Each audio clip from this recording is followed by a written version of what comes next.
I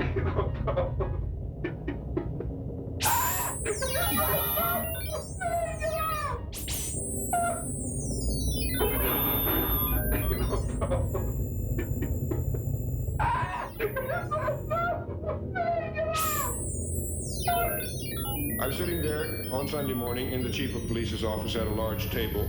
Torture. He was listening to a football game. Let's be upfront about it. A football game. Torture. T-O-R-T-U-R-E.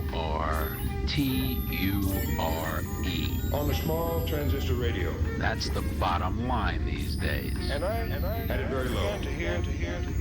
It's replaced death.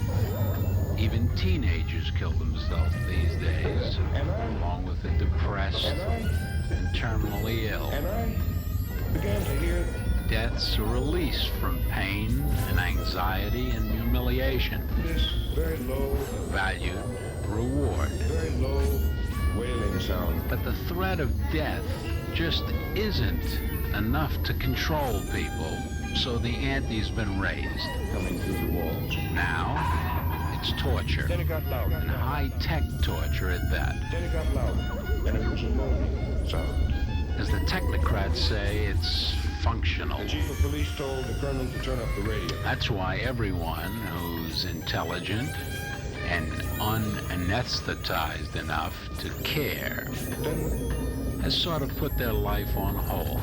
But then the sound got louder.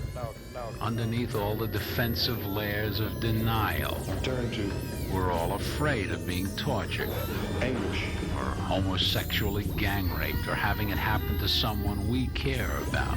Screaming. And we're all self-consciously living a lie. And I knew what it was. We're all happy Joes. And I knew that this man was being tortured with. How did it happen here in the land of the free and the home of the brave? Tortured with electricity. I mean, in some banana republic. Well, it kept getting louder. Some distant past, like the Spanish Inquisition. And more horrible. World War II, the Nazis, and the fanatical Japs. And each time. But not us Americans. And each time. G.I. Joe. And each time. Frank Sinatra. And each time. Jerry Lewis. Autumn in New York. The chief would tell the colonel. Baseball. To turn up the radio. College football. Glenn Miller. Pretty soon. Somehow it doesn't fit with torture. Pretty soon the radio was very, very loud. But it does, of course it does. But I could still hear those sounds.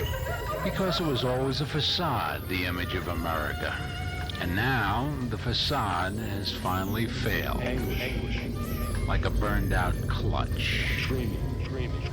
Or a decayed tooth that breaks open. Horrible.